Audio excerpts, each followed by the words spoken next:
welcome back to whatever we're calling it this year, Mind Warp 2021, the charity Doctor Who online convention in aid of mind this year, because we're all feeling the struggle mentally, obviously, during the lockdown. We're joined by our very good friend, Mr. Mark Strickson, who's a long-time supporter of Who at Hoylake and all fans like us in all our various incarnations, and also my wife Erica, because she wants to make sure I behave myself talking to Mark. So what we've done is Mark has only just recorded a very nice interview with Fandom Films only a couple of weeks ago.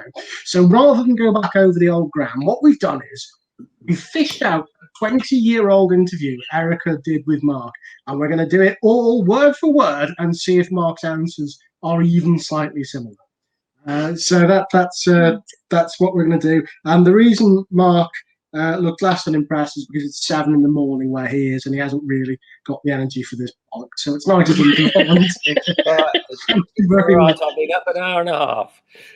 Oh, lovely. It's longer than I have. Yes. Okay, so what we'll start is I'll just read you word for word the questions Erica asked you. So question 1. What was the one thing that made you want to become an actor? I have no idea what my response to this would have been. I joined the National Youth Theatre when I was 15, 16, maybe 16. And I wrote the musical scores for them. But I'd auditioned as an actor, but they found out I could write music. So I ended up doing the musical scores, and it was really, really hard work. And it seemed to me that the actors didn't work anything like as hard as I was working, and they got a lot more accolades, and they certainly scored more girls. So I decided being an actor was a very good idea. And 2 years later, I was at the Royal Academy of Dramatic Art. So there you go. But I wasn't one of these people. I wasn't one of these people who was fantastically keen on amateur theatre or anything like that. I was born and brought up in Stratford-upon-Avon. I always knew that it was a business. Acting wasn't this particularly glamorous thing. It was just a way you earned a living. And if you enjoyed it, that was good. And I did quite enjoy it. So I thought, yeah, I'll do that. Okay. Has your answer changed in 20 years, Alan? No, it was practically verbatim. Well, it's the truth. must be. You wouldn't remember a lie all that time, would you? So yeah, there you go. As you know, I went to drama school too. I didn't. And the thing I found was that you have to mature at an early age. Really? Do you think you missed out on anything as a result? No, I didn't miss out on anything. I can see. I have a 12-year-old son. I'm thinking about his life. Did I miss out? No, I had a lovely childhood. I was born and brought up in the countryside. Went to a village school, and it was absolutely idyllic. And then, then I set off for London at a very young age. I didn't have much money, so I worked in a French restaurant most of the year as a washer-upper, a plongeur, as they're called in France. To earn the money to go to London in the summers to do the National Youth Theatre, but I was very poor. Don't think it did me any harm. I remember once breaking down into tears because somebody in some terrible hostel in Earl's Court had stolen my last half packet of fig rolls, and I had nothing else to eat. And I was going through rubbish bins to get enough food to eat, and it was just it's not a sob story, but it's not a bad thing to be really poor at some time in your life. It does teach you to appreciate things, and I still do appreciate things. I went to RADA, and I suppose I'd met rich people before I went to RADA, but I'd never met people of my age who had money in the same way. And it seemed to me at RADA there were two lots of people. There were the poor people and there were the really rich people. And there wasn't hardly anything in between, really.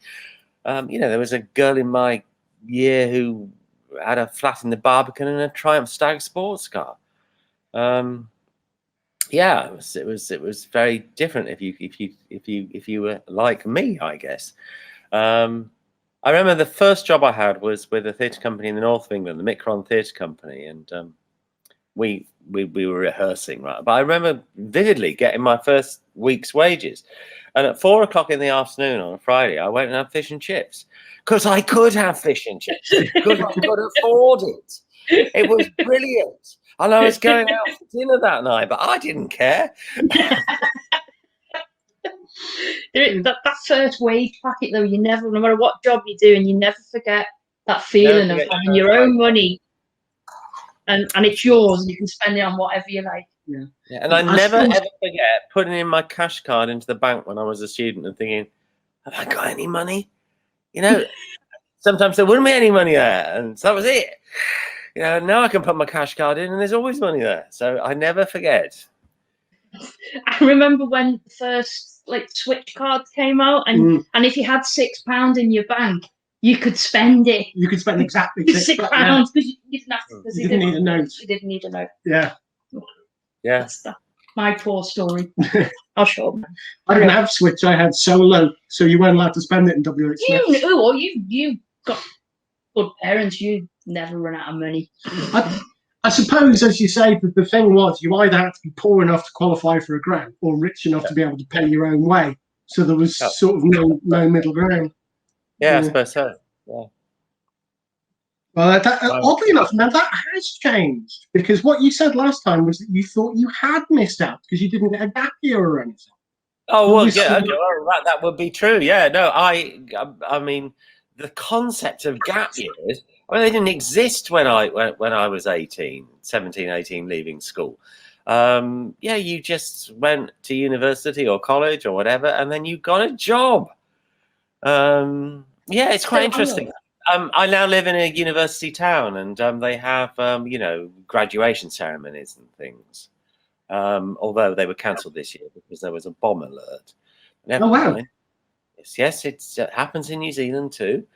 But no, I thought you were going to say because of COVID, but of course you're in New Zealand, so nothing's cancelled. Yeah, no. It's not because of COVID, a terrorist threat. So what I was going to say was, you know, all parents come and, you know, the kids all come. I've graduated twice and never ever been to my graduation ceremony because I've been working. There you go. Alan's still on his gap year, aren't you? I remember graduating and really resenting how much it cost to hire a morse. Yeah. Seriously? I'll wear a baseball cap, sodgers. We didn't have a graduation from my drama school. No, because it got broken down because of asbestos. It got shut down before I graduated because of asbestos. Glenda Jackson Theatre. That's right.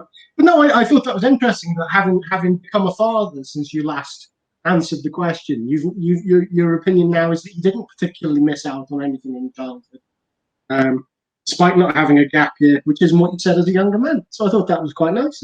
Yeah, I'm obviously less bitter than I used to be. Obviously, so, yeah. Or you're just better at hiding it because you've got kids around. And that's more or less the same question. So, yeah, when you first joined the cast of Doctor Who, you were about my age, 24.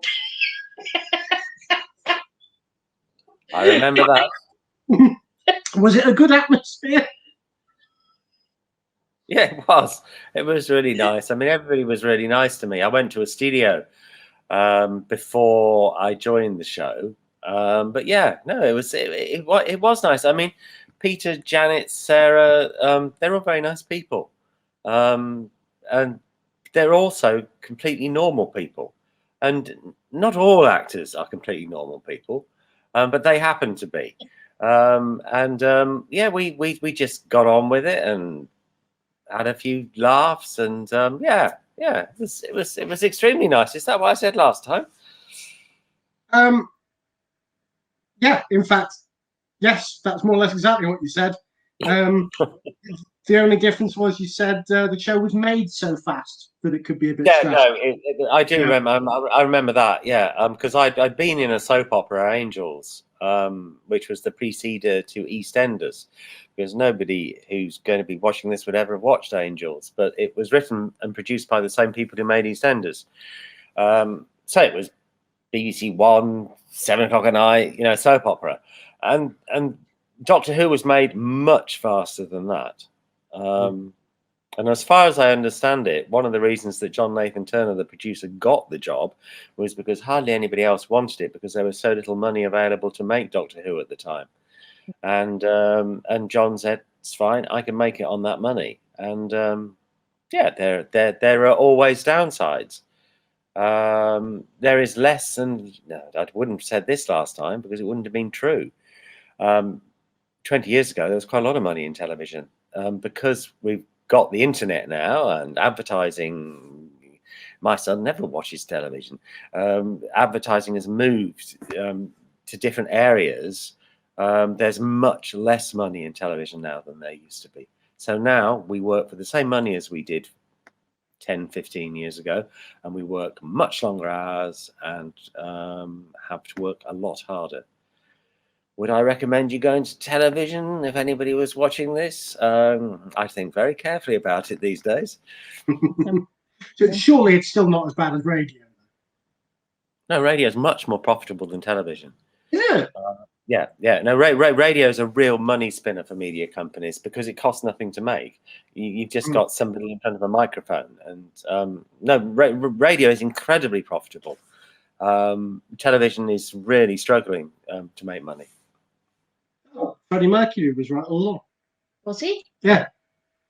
Radio's yet to have its finest hour. Oh. Don't you remember? No? All right, never mind. So, what was the best night out you had with the cast, or can't you remember? Oh, I was only 24. I probably can't remember. I don't know that I'd have said that 20 years ago, but I'm prepared to be honest now.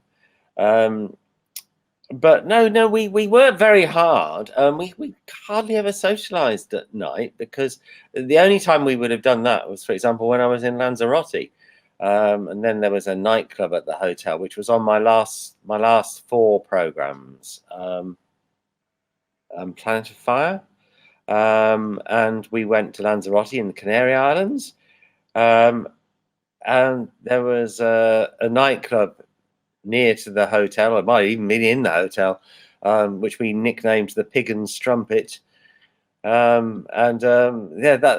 we had a few good nights in there, as far as I remember. Was that?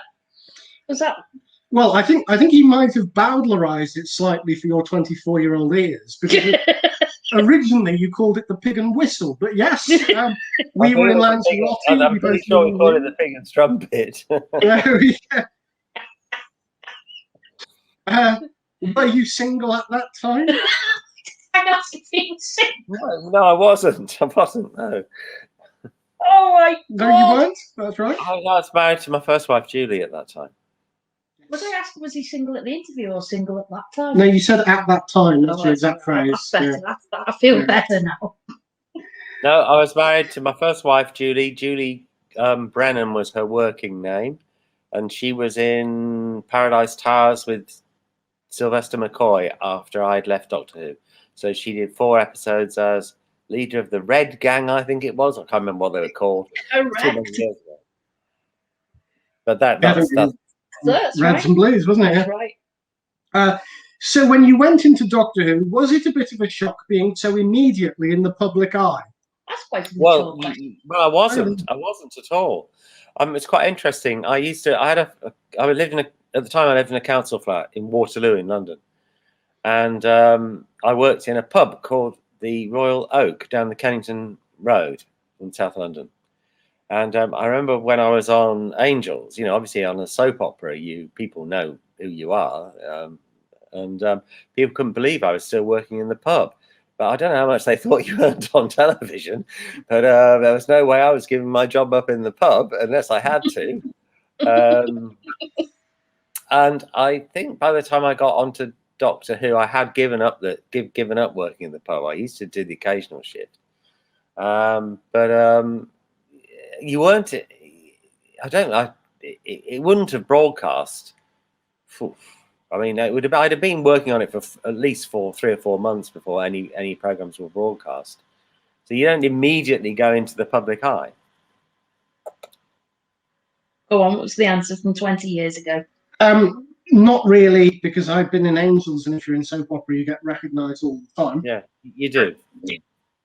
But, you know, I think actors who say it's impossible, I hate being recognised, and all that sort of thing are actually wank. Well, I would agree with that. I would agree with that. It's part of the job. If you don't want to be recognised, why go on television? Why put your face out there for everybody to see? If you don't want that, then bugger off and work in a library or something. I don't know. I quite like to work in a library, actually. Pretty much what you said. What would you rather have? People coming up to you in the street or no money for your rent? So there we go. Yeah, well, that was a sensible thing to say. It was. It was. So when did you work in a library then? I haven't. No, I said I quite I like thought you working. said you quite liked working on that. Sorry. Yeah, it's quiet. Yes, that's the theory. You had a decision to make between Doctor Who and Angels. Did anyone ever say, don't do Doctor Who, it'll ruin your career? No, nobody said that to me. And I think that's nonsense as well. If they had have said that, I think you manage your own career. And I, worked for I worked in Australia when I was doing my zoology degree. For those who don't know, I emigrated to Australia when I was 30 and did a zoology degree. But I worked there on Aussie television and things like Minder in Australia and The Saint in Australia. And every time there was a British crew there, they seemed to hire me to do something. Thank you very much to my friends. Yeah, no. I mean, I just think you get on with life. I mean, if you think that, Doctor Who now is a real springboard for actors, I think. Yeah. It wasn't in my day. I don't think it in any way harmed your career at all. Because lots of people have been in Doctor Who and gone on and been very successful as actors. So yeah, no, I think you can blame Doctor Who if you go on and you aren't successful as an actor. You can always find a reason for something, right? But I don't think it's true. No. Well, was that the same answer 20 years ago? Yes, but you also mentioned the fact that you weren't just going to be. You said you thought it was maybe different for male companions because you weren't just the assistant. Well, maybe it was more difficult, but I mean, look at lots of the female companions. They've got done great things. So, yeah. Yeah, but yeah, no. I mean, I can see the point of that. I mean, you look at Bonnie Langford's period as Mel, and she's very badly underwritten. Although it's not harmed her career, she's gone on and done loads of great stuff.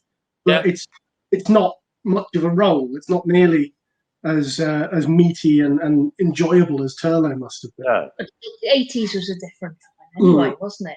Especially for women. Yeah. Did you ever get any input in terms of script or plotting or anything? No.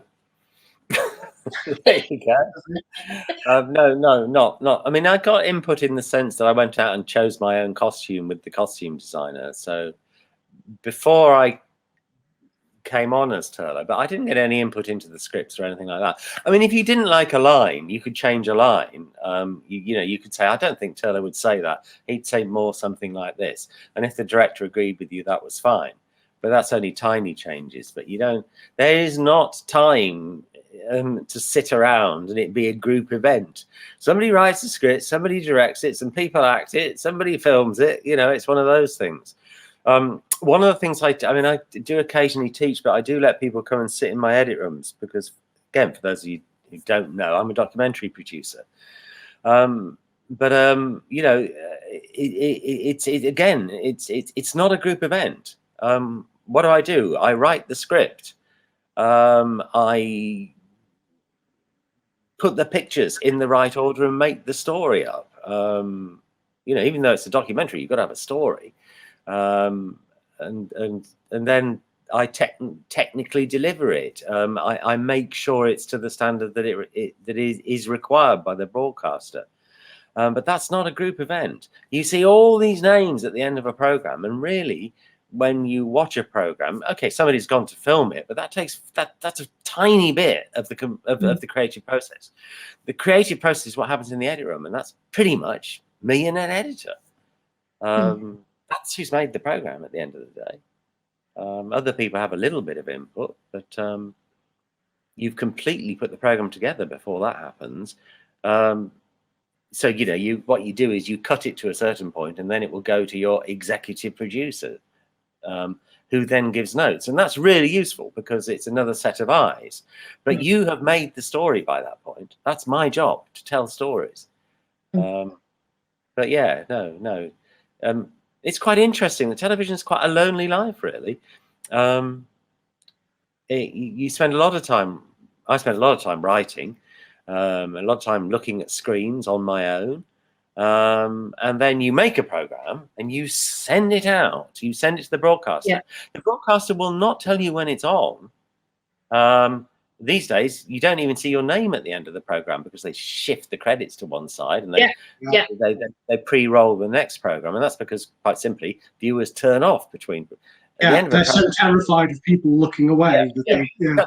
Viewers will change channel, so you don't have credits. So I never watch my television programs in the company of anybody else.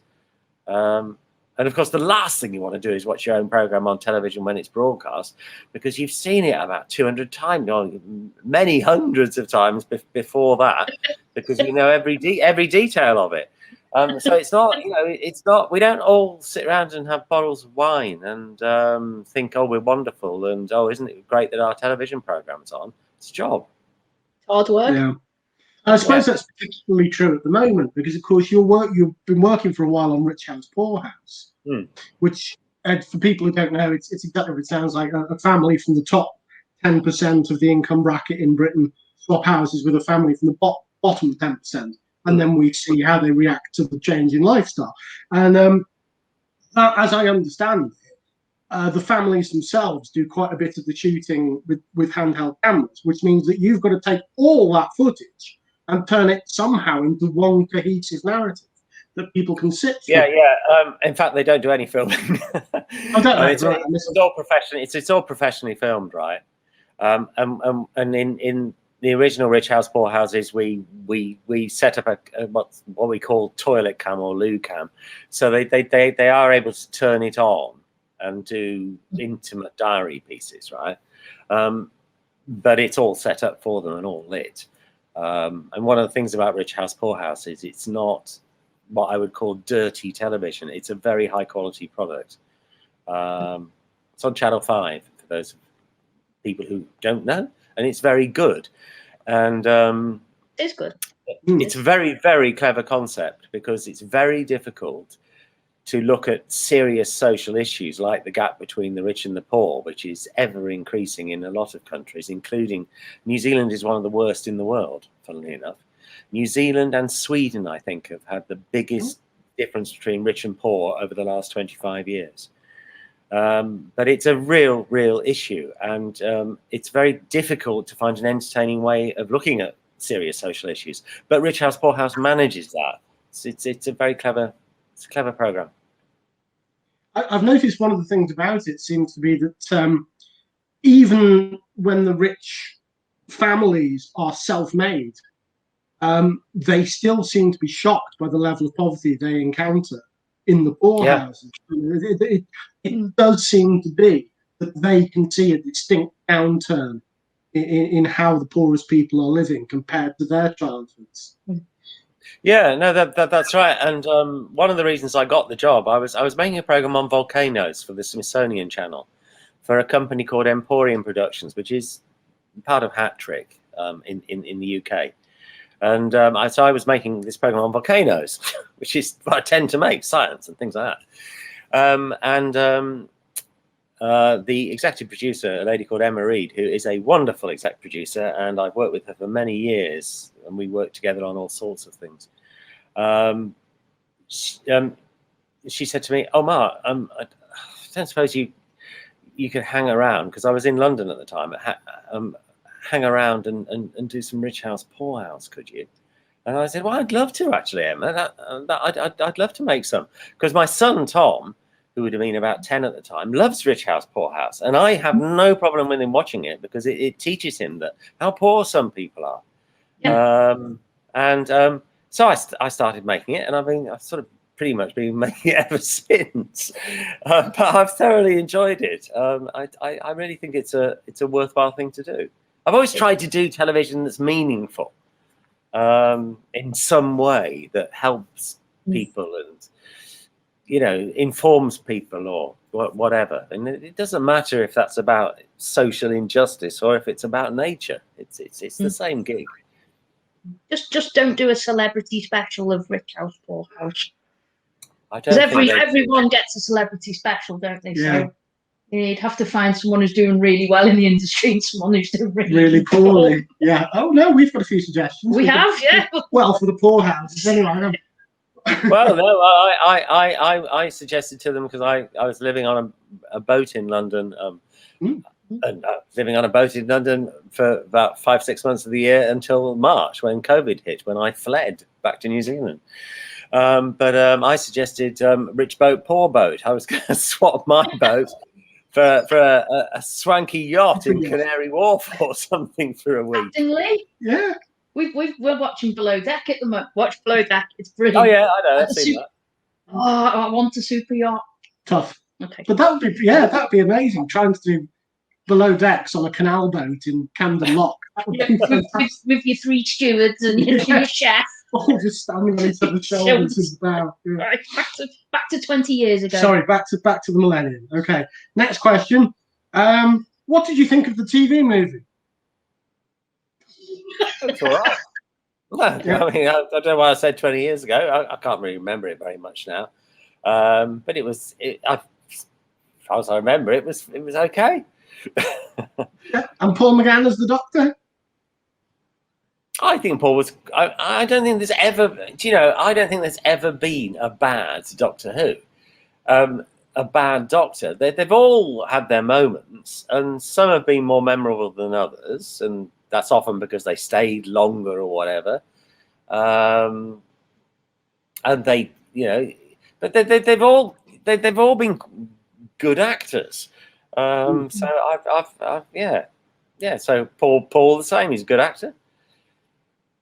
Was the answer the same 20 years ago? He's a very good actor, and no one could have done any better given the situation he was in. Ooh. That was true. Yeah, I mean, you know, when Tom Baker was the Doctor, there was there was money and all those sorts of things, and you know, and he had a good run of 7 years and that sort of thing. So, you know, then you get other times where there's not as much money to make the program. It's made a lot quicker and all those sorts of things. They're all limitations. But all things being considered, I think every Doctor's been really rather good.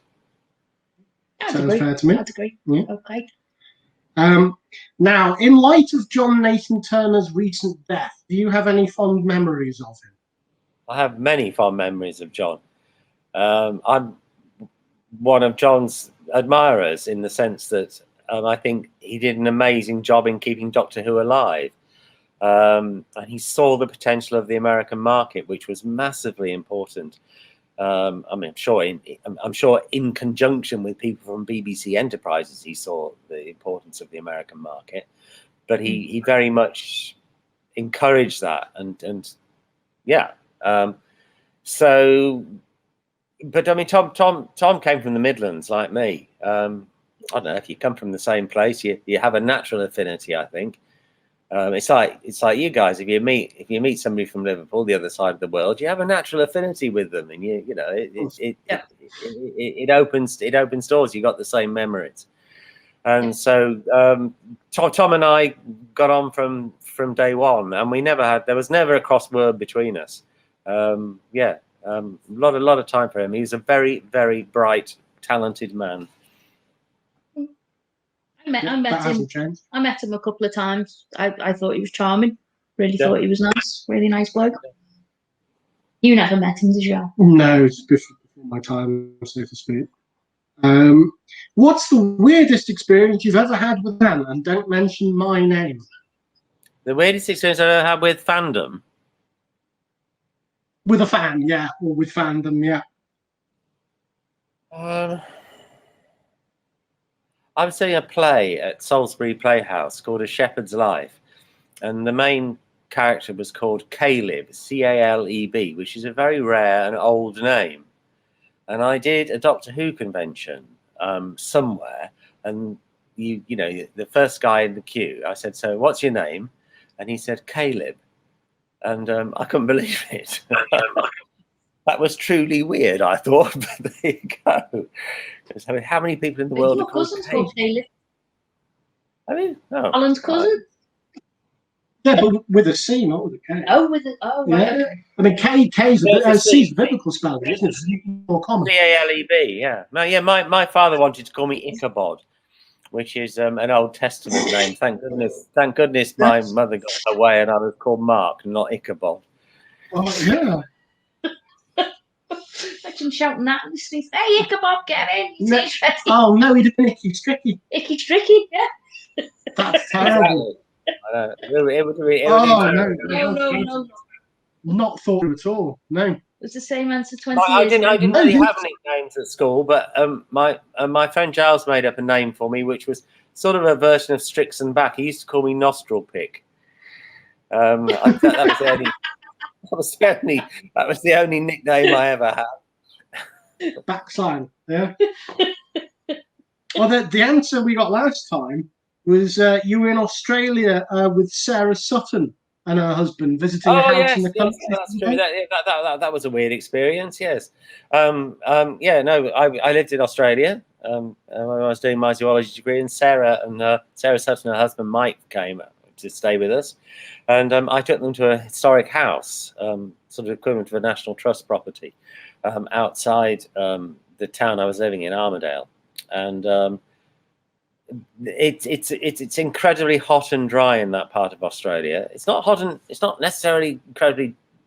There's quite a lot of rain in some places in Australia, but it's very hot and dry. Lots of beef cattle, and therefore an enormous amount of flies. Flies crawling up into your eyes and your ears, and it was really horrible. So people wear veils on their hats. That's what corks are for. If you've ever seen an Australian hat with corks, it's to keep the flies away. But they wear fly veils, and so I lent Sarah a hat that had a fly veil, and a Doctor Who fan came up and said, "You aren't Mark Strickson off Doctor Who, are you?" And I said yes, and we had a little conversation, and I signed an autograph, and he had no idea Sarah Sutton was standing next to me. She didn't say anything, and I didn't think I should, and so he missed getting Sarah's autograph as well. Sarah was petrified of spiders. She wouldn't go to the toilet without somebody accompanying her. It's sort of in the night or early in the morning, right? We had a colony of redback spiders, which are extremely venomous, in between the two houses I own. It's full of dangerous things, Australia, actually. Yeah. So, I'm like that. Someone has to take me. Yeah, but that's just with regular money spiders.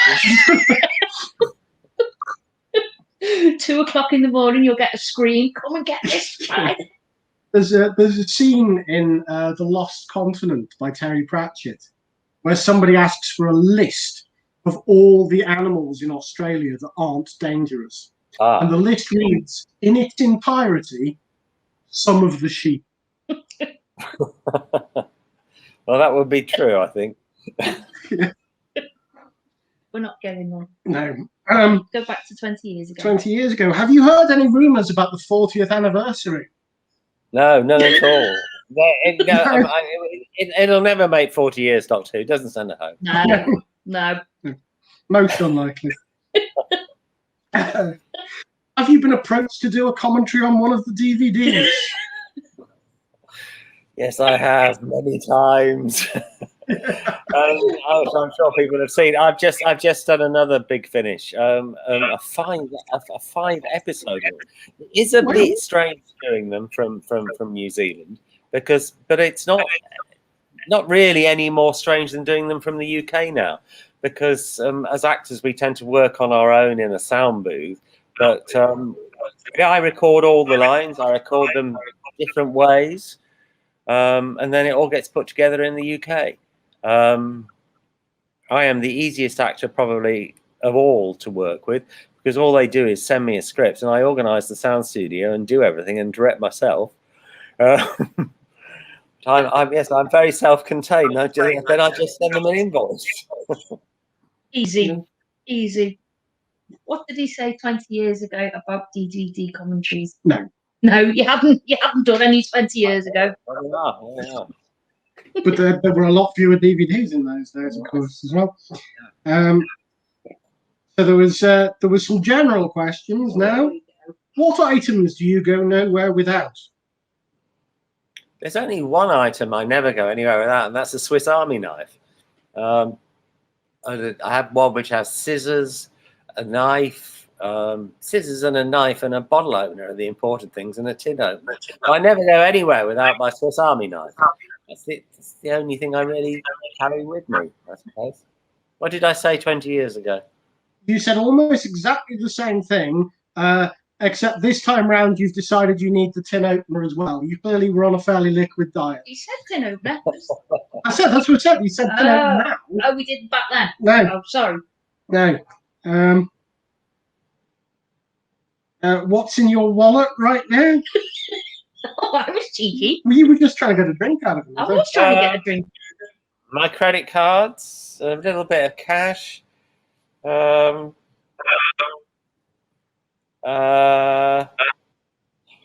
doctor's card, because I have to take warfarin, which is a blood thinner, and it's important, should I ever be in an accident, that people know I'm on warfarin. In case you bleed to death. Yeah, that's right. Yeah. If people, I don't mind telling people why I'm on warfarin. I'm on warfarin because I had I did a ridiculous trip from New Zealand to Europe to America, back to Europe and back to New Zealand, all in about 8 days. And that is a very, very stupid thing to do. And I got a blood clot in my leg, which when I got back to New Zealand moved to my lungs, and it felt like I was having a heart attack.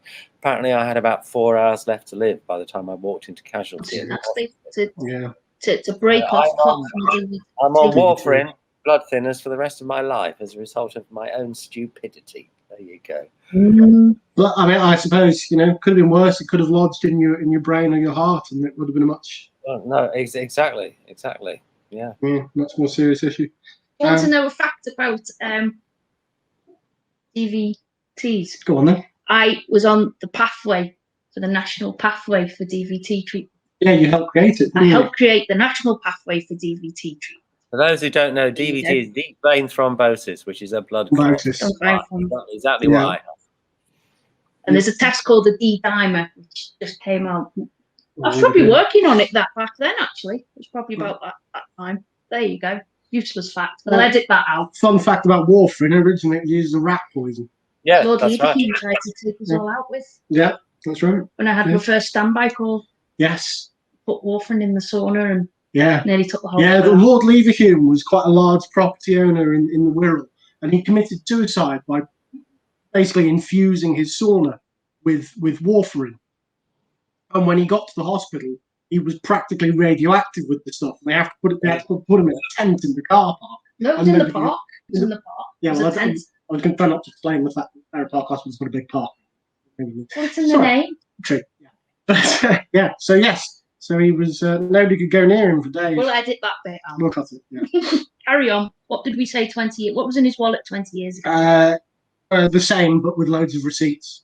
Probably more money because he's a father now. Yes, it's 90 quid. Yeah, there you go. I'm going to. Oh no, that's probably worth about 300 quid into. Yeah, it's about 300 quid now. Are you still living on a boat? Well, I have been living on a boat in London. I mean, and if I came back to London, I'd live on a boat again. So yeah, I mean, I've lived on boats most of my life. I love living on boats. But no, I fled the UK in the end of March because of the COVID crisis, and I wouldn't say I'm going to be back again until the end of this year, if then. I would say, nobody's going to be really traveling anywhere unless they absolutely have to in the next 12 months. So I remember last year I'd come out of a meeting in work, hadn't I? And I sent you an email saying, Mark, if you're going, go now. I think they're going to close the airports. And no, that's right. I was on the first flight back to New Zealand that was met by people, and you were briefed, and I had to go. I was allowed to go on an internal flight in New Zealand. So you flew into Auckland, and then I was allowed to go on an internal flight, but I had to self-isolate at home for 2 weeks back in March. People had suddenly realised that we were about to hit a big crisis. Yeah, we'd just been in a meeting at work, and we were told, right, this is going to hit. They're going to close the airports. They're going to do this. And like, if you're going, go now, or you're not going anywhere. I paid $200, 100 quid to change my flight, and I think a week later I would have paid a couple of £1,000, right, to change my flight. So I was very, very lucky. And I do remember you giving me that advice, Erica, to get out. So thank you very much. You're welcome. No worries. One of these days, they might even get around to closing the airports around here. Oh, yes. Carry on. Hasn't happened yet. There we go. What's the most successful chat-up line you've used? I don't think I have any successful chat-up lines. I just rely on my... You did then. I just rely on my incredible natural charm. But there you go. And modesty, of course. Of course. Do you want to know what you said 20 years ago? I said, well, probably 20 years ago, I had better chat-up lines than I do now. So what did I say 20 years ago? I'm not sure you did, because you said the most successful chat-up line I've ever had is probably, will you go to bed with me? Oh, okay. You might as well get to the point. Yeah, absolutely. Can't fault you for honesty. What part of your body would you like to change? You could see what road I was going down. I mean, I am the tallest member of my family that's ever lived, and most of my family don't have legs; they have casters. So we come from very, very short. I come from a very short-legged family, and I always joke about it that it's really only the upper classes who need legs, because they need to be able to get on a horse. My grandfather was a stable boy in the cavalry in the First World War. He never needed to get on a horse; just needed to clear the shit up. A bit like Baldrick, really. So yes, I'd rather, if I could, I'd like a couple of inches on my legs. That'd do me fine. Is that the same? 3 inches on the leg. 3 inches on the 3 leg. inches on the leg. So funny enough, I didn't have a son then. My son takes after my wife. It's also short, and she just has perfectly normal legs. But her father was very tall, and my son, who's 12, has bigger feet than I have now. Is just as tall. Is just become as tall as me at the age of 12, and has the longest legs you have ever seen. I was going to suggest maybe the big feet came from all the Hobbit radiation lying around New Zealand, but not if he's tall as well, obviously. Highly likely. Yeah. If someone made a film about your life, I mean, if someone made a film about your life, it'd probably be you, wouldn't it? But if someone made a film about your life, who would you like to play the lead role? I'd like Peter Davidson to play me, please. Oh, there we go. What did we say last? It was a young Robert Redford. Oh yeah, last time. That's absolutely true, and a story's happened since then.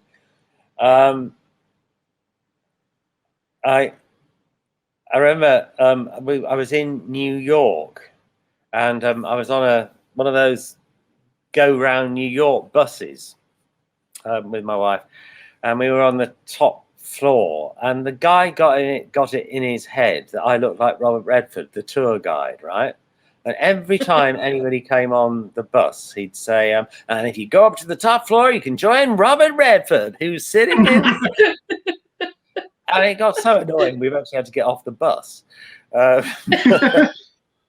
So it's I mean, the only way I look like Robert Redford is I've got blue eyes and the same colour hair. Other than that, I don't look like Robert Redford,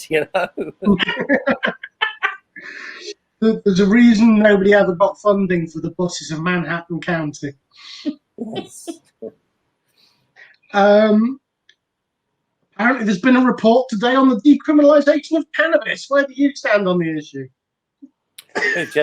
We've just had a referendum in New Zealand about whether to make cannabis legal, and the referendum, the result was no, we shouldn't make cannabis legal in New Zealand.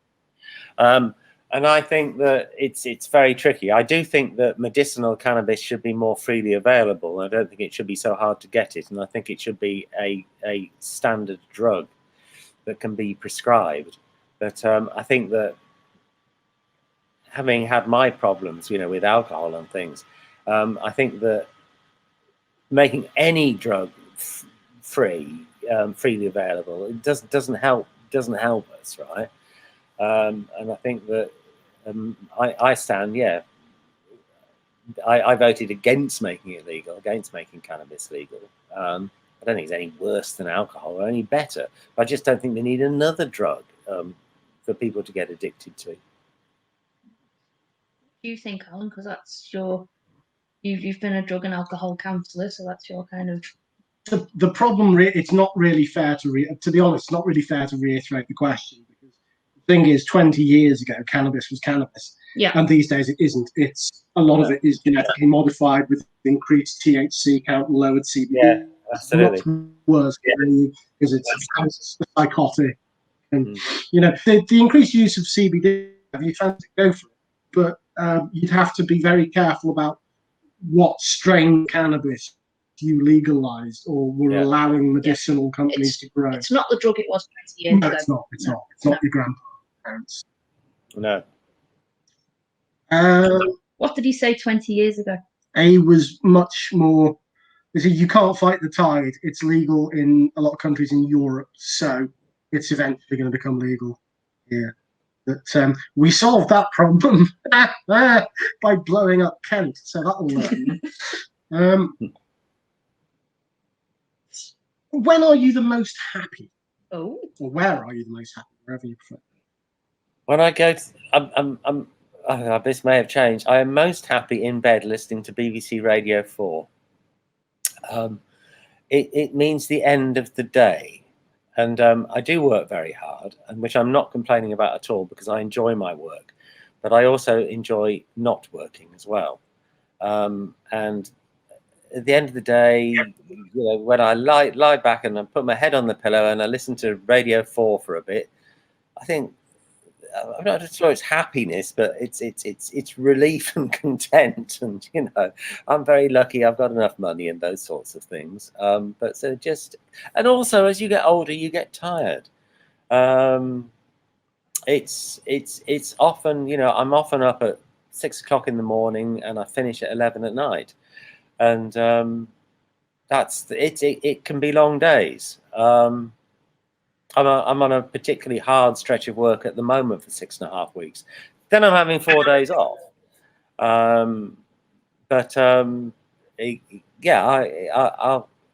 love doing nothing. It's absolutely wonderful. I'm really good at doing nothing. Yes, I agree. Yeah. What was the answer 20 years ago? When doing physical exercise. So that's changed in 20 years. No, I do. I enjoy going for a swim and things. And one of the reasons I get up so early in the morning is we have a dog, and I walk the dog for an hour. It's really important, because when I'm working in the edit room, my life is very sedentary. I just sit in a chair all day long. So it's important to move your body and get out and get some fresh air. It's your mental health as well. As much. Yeah. We in my job we're advised to get up, walk around, go outside. Mm-hmm.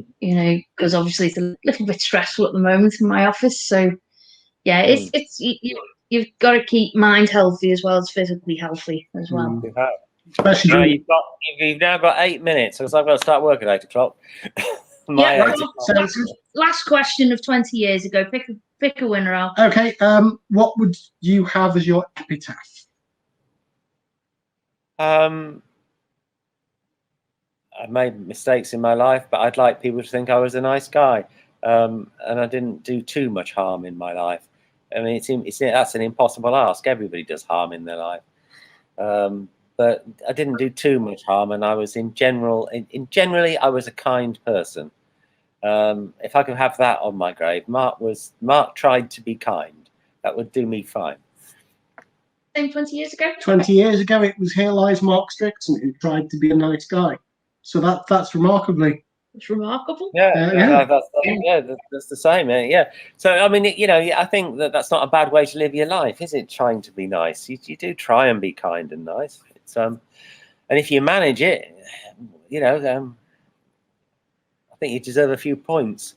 But I don't have any religious faith. I just have that belief because I just don't think that. Yeah, I think there's enough pain in the world without creating any yourself. Very true. Very true. I think sometimes that comes with not having any religious faith, the realization that you've got to look after each other because there's no cavalry coming. Yeah. There's some truth in that. I think it's horses for courses, so to speak. It's what people believe in themselves. But I remember I think they must have been, Jehovah's Witness or something, come to my door, and it was a cold day, and so I invited them in for a cup of tea, and we had a chat. But I said, the reason I get up in the morning is because I don't believe in God, because I think that somebody's got to. You need. If I can get up and do a little bit of good in that day and help change the world in some way, I was at the time, I was very, very sort of obsessed with making natural history programs and trying to make people care about conservation. But yeah, no, I do feel that it is what gets you up in the morning. If you got up in the morning and it was all about you and you just got up to spend money or be selfish or those sorts of things, I don't think that's going to get you out of bed most mornings. You get up because you might be able to do a little tiny bit of good. And just finally zooming round to the natural history angle, because you just mentioned it, how's progress going on the zoology of Doctor Who? It's going very slowly, and so that means it's not going at all.